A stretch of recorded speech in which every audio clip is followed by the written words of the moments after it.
नमस्कार दोस्तों, मैं हूं मनविंदर और मेरे चैनल पे आप सभी लोगों का बहुत स्वागत है। प्रधानमंत्री नरेंद्र मोदी का भय, उनका खौफ इस कदर विश्व भर के देशों पर देखा जा सकता है, जो भारत के विकास को पचा नहीं पा रहे हैं। उन्हें चंद्रयान मिशन पर यकीन नहीं है, उन्हें भारत के बढ़ती इकोनॉमिक ग्रोथ पर यकीन नहीं है। पता सब कुछ है, सच जानते हैं, लेकिन जान कर के भी अनजान हैं। क्यों? क्योंकि उन्हें भारत के खिलाफ नैरेटिव इस्टेब्लिश करने हैं, भले ही इसके लिए उन्हें भाड़े के टट्टू खरीदने पड़े। इन देशों में सबसे पहले पायदान पर चीन और अमेरिका है। चीन और अमेरिका ने भी नैरेटिव सेट करने के लिए भाड़े के टट्टू खरीदे हुए हैं। और ये जो भाड़े का टट्टू खरीदा हुआ है, जो भारत में काम कर रहा है प्रोपेगेंडा का, उसका नाम है सिंघम।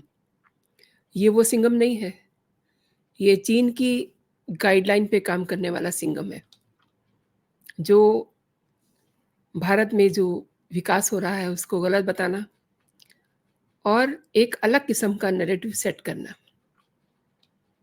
दोस्तों, आपको याद होगा ना, 5 अगस्त 2023 को न्यूयॉर्क टाइम्स में एक रिपोर्ट छपी थी। उसमें ये कहा गया था कि अमेरिका में कुछ ग्रुप चीन के प्रोपेगेंडा को प्रमोट करने में लगे हुए हैं और इन संगठनों की जांच की गई तो बड़ी हैरानी करने वाली बातें सामने आती हैं। इनकी फंडिंग एक American millionaire noble Roy Singham कर रहे हैं। मैं आपको वो रिपोर्ट भी दिखाना चाहती हूँ दोस्तों। देखिए, ये वो सिंघम, आप अच्छे से इसे पहचान लीजिए। ये भारत के खिलाफ प्रोपेगेंडा करता है। इन संगठनों की जब जांच की गई तो ये सामने आया कि इनकी फंडिंग किस तरीके से की जा रही है। और टाइम्स के मुताबिक नोबेल रॉय सीधे तौर पे चीन के सरकार का काम नहीं देखते हैं, उसके बीच में कई बिचौलिए हैं। हालांकि उन संस्थाओं के साथ जुड़े हुए हैं जो दुनिया में चीन की उपलब्धियों का बखान करते हैं। और इस रिपोर्ट में, इस इन्वेस्टिगेशन में ये भी सामने आया कि सिंघम के साथ एक पूरा थिंक टैंक है। मैनहट्टन की संस्था, दक्षिण अफ्रीका में एक राजनीतिक दल, भारत और ब्राज़ील में न्यूज़ ऑर्गेनाइजेशन समेत कई ऐसे ग्रुप हैं जो इनके साथ जुड़े हुए हैं। इनके साथ अरबों के डॉलर के साधन हैं। मैं आपको थोड़ा-सा बता दूँ कि सिंघम का वर्किंग स्टाइल क्या है, क्योंकि आज जो मैं आपसे खबर साझा करने वाली हूँ ना, उसमें ये जानना बहुत ज़रूरी है कि कुछ पत्रकार जो आज जिनके यहाँ छापेमारी हुई है, उनकी वजह क्या है? तो मैं सिंघम की बात कर रही हूँ। सिंघम शिकागो के एक सॉफ्टवेयर कंसल्टेंसी कंपनी है, थॉटवर्क्स, उसे ये रन करते हैं। इससे एक भारतीय न्यूज़ वेबसाइट भी जुड़ी हुई है, कम टू द पॉइंट। और करीब 70 साल के सिंघम शंघाई में बैठते हैं। वहाँ पर उनका नेटवर्क एक यूट्यूब शो चलाता है और इसके लिए शंघाई का प्रोपेगेंडा विभाग एक बड़ा अमाउंट फंडिंग में देता है। सिंघम से जुड़ा हुआ कोई भी ग्रुप विदेशी एजेंट रजिस्ट्रेशन एक्ट के तहत रजिस्टर्ड नहीं है। दूसरे देशों की ओर से जनमत को प्रभावित करने के अभियान चलाने वाले ग्रुपों का रजिस्ट्रेशन जरूरी है। और एक बात अभी मैं आपको बताती हूँ कि असल बात क्या है, लेकिन आप को अगर न्यूज़ क्लिक का पूरा मामला समझना है ना, तो आपको मैं बताती हूँ कि मानसून सत्र के दौरान 7 अगस्त को लोकसभा में भाजपा सांसद निशिकांत दुबे ने भी न्यूयॉर्क टाइम्स का ही हवाला दिया था और उन्होंने ये जिक्र किया था, ये रिकॉर्ड पे है दोस्तों, कि न्यूज़ क्लिक को मिलने वाली फंडिंग चीन की ओर से आती है। केंद्रीय मंत्री अनुराग ठाकुर ने भी एक प्रेस कॉन्फ्रेंस की थी। उसमें उन्होंने कहा था कि कांग्रेस, चीन और विवादित न्यूज़ वेबसाइट न्यूज़ क्लिक एक ही गर्भनाल से जुड़े हुए हैं। ये दोस्तों एक बहुत बड़ा घालमेल शो करता है। राहुल गांधी की नकली मोहब्बत की दुकान जिसमें पूरा सामान चीन का है और चीन के साथ उनके रिलेशन सभी को पता है किस तरीके के हैं। चीन के प्रति उनका जो प्रेम है, समय-समय पे हमें उनके ट्वीट में, उनके भाषणों में, जब वो विदेशी धरती पे पहुँचे होते हैं, वहाँ पर हमें दिखाई दे जाता है। कुछ पिक्चरें भी हमें दिखाई देती हैं, कुछ मतलब उनके जो फ़ोटोग्राफ्स हैं, उनमें भी हम देख सकते हैं कि किस तरीके से भारत के खिलाफ अभियान चलाए जा रहे हैं। और अनुराग ठाकर ने ये भी कहा था कि न्यूज़ क्लिक की बात वो कर रहे हैं, इसकी फंडिंग की बात हो रही है, तब भारत में इसके खिलाफ छापे पड़े।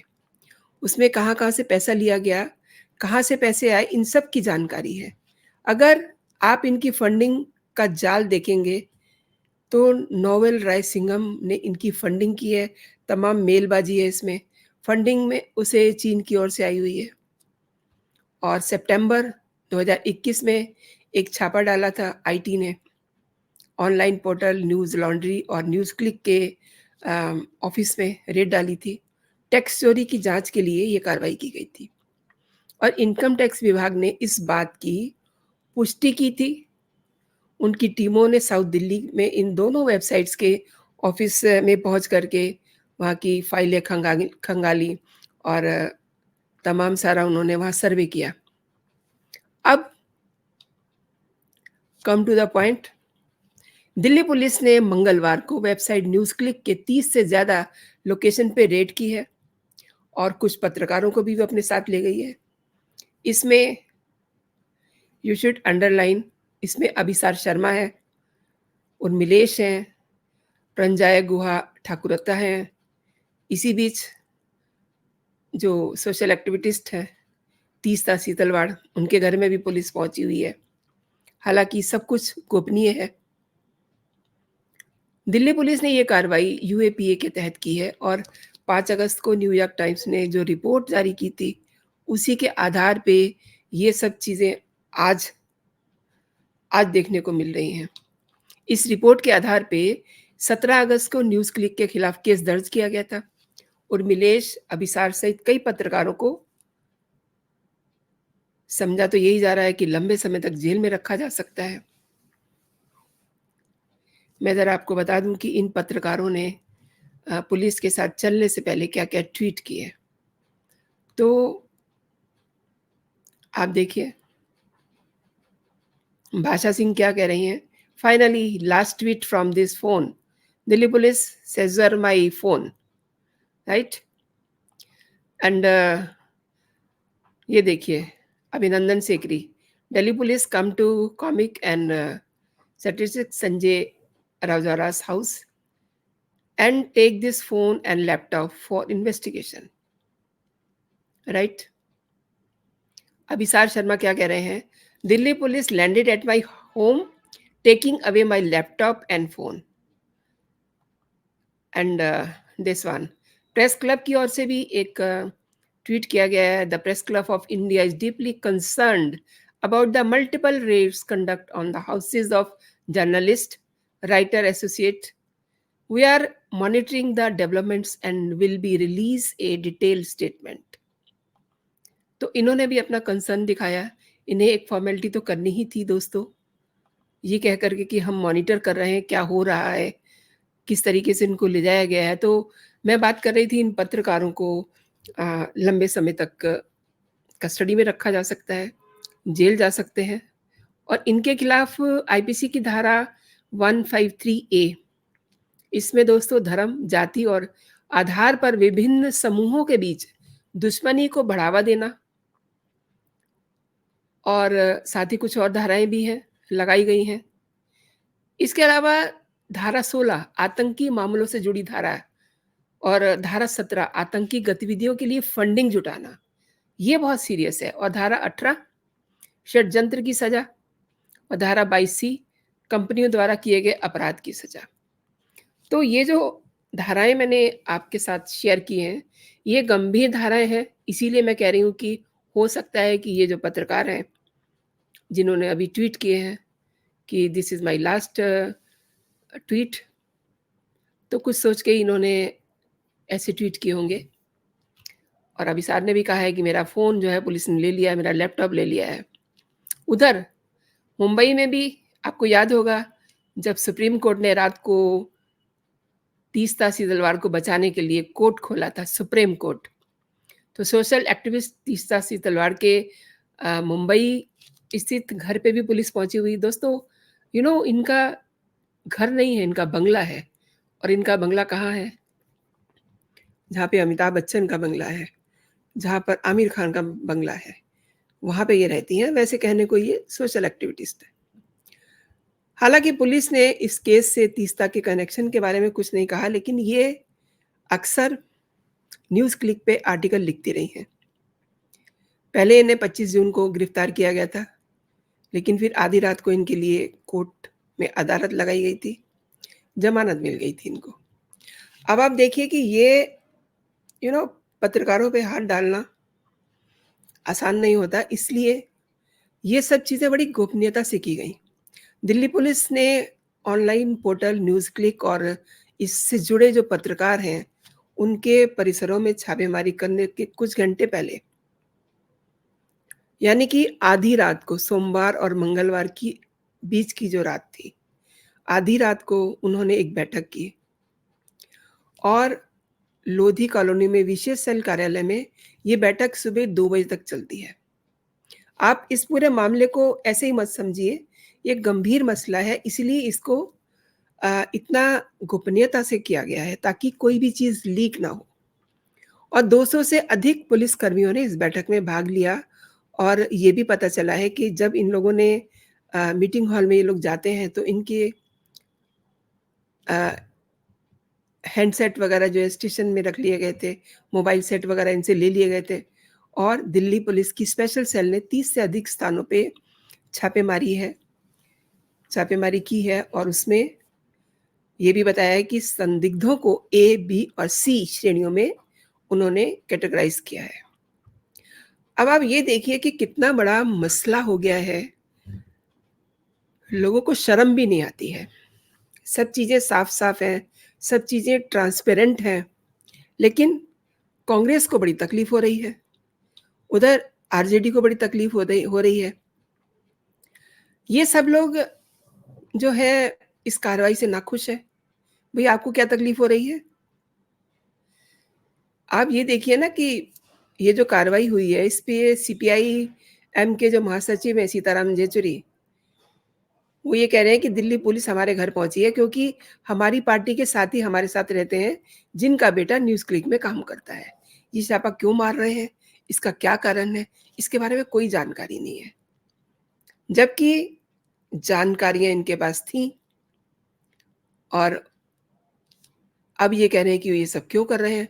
कांग्रेस भी कह रही है कि ये मीडिया की आज़ादी पे हमला है और कांग्रेस की मैं जब बात करती हूँ ना और जब वो मीडिया की आज़ादी की बात करते हैं, तो मुझे इनके पूर्वज याद आते हैं, जिन्होंने असल में मीडिया को दबाने की कोशिश की थी और ये मीडिया नहीं है, ये दलाल हैं, ये अपने काम को नहीं कर रहे हैं, ये एक नैरेटिव सेट कर रहे हैं देश के खिलाफ। देश में क्या हो रहा है इससे इन्हें कोई मतलब नहीं है। इन्हें केवल और केवल प्रोपेगेंडा करना है और ये किसके कहने पे कर रहे हैं? चीन के कहने पे कर रहे हैं, अमेरिका के कहने पे कर रहे हैं। इन्हें ये अच्छा से पता है कि इस समय कनाडा में जो खालिस्तानियों की एक फ़ौज इकट्ठी हो रही है, उसमें चीन का भी हाथ है, उसमें अमेरिका भी का भी हाथ है। अभी कई सारी घटनाएँ हुई हैं, इनमें से कोई सा देश नहीं बोला। अमेरिका ने भी एक फ़ॉर्मेलिटी सी पूरी कर दी और छोड़ दीजिए उन बातों को, उन्होंने उसमें कोई बात नहीं की। लेकिन इन्होंने अपने दलाल छोड़े हुए हैं, अपने नैरेटिव को सेट करने के लिए हमारे मीडिया को इस्तेमाल कर रहे हैं। हमारे मीडिया से मतलब ये जो आज पत्रकार जो हैं, जिन्हें लेके गई है पुलिस और मिलेश हैं, अभिसार हैं, कई और पत्रकार हैं। ये सब एक ऐसा नैरेटिव, ऐसा प्रोपेगेंडा फैला रहे हैं, जो देश के खिलाफ है। इनफैक्ट आई शुड से कि ये मोदी के खिलाफ है। अच्छा, नरेंद्र मोदी एक ऐसा करिश्माई व्यक्तित्व हैं, जिसकी चकाचौंध से लोग बड़े परेशान हैं। आई वांट टू से कि देश बड़े परेशान हैं। अमेरिका परेशान है, कनाडा परेशान है, चीन तो परेशान है ही है और पाकिस्तान को तो नाम लेने की ज़रूरत नहीं है, क्योंकि उसकी तो अपनी बहुत सारी परेशानी है। तो ये लोग परेशान हैं, ये देश परेशान है, इसलिए इसलिए ये मीडिया का इस्तेमाल कर रहे हैं, ताकि देश के विकास को ना बताया जाए और कांग्रेस सरीखी जो पार्टीज़ हैं, उनकी बातों को, उनके नैरेटिव को सेट किया जाए। कुल मिला के देश के खिलाफ एक नैरेटिव सेट करने की कोशिश है चीन की, अमेरिका की। और किसके ज़रिए ये करवा रहे हैं? सिंघम के ज़रिए। तो दोस्तों, इसमें अभी और बहुत कुछ होना बाकी है और जो भी मेरे पास इन्फॉर्मेशन आएगी, जो इनपुट आएगा, मैं आपके साथ ज़रूर शेयर करूँगी। एक मेरी आपसे गुज़ारिश है, ये वीडियो आपने पूरा देखा, बहुत धन्यवाद आपका। अगर आपने इसे पसंद किया है, तो आप इसे अपने दोस्तों में भी शेयर कीजिए और अभी तक अगर आपने मेरा चैनल सब्सक्राइब नहीं किया है, तो आप मेरे चैनल को सब्सक्राइब कर लीजिए, ताकि जो भी मेरा लेटेस्ट कंटेंट हो, आप तक सबसे पहले पहुँचे। अभी के लिए इतना ही दोस्तों। आप अपना और अपनों का ख्याल रखिए और अपने देश को प्यार कीजिए। जय हिंद, जय भारत।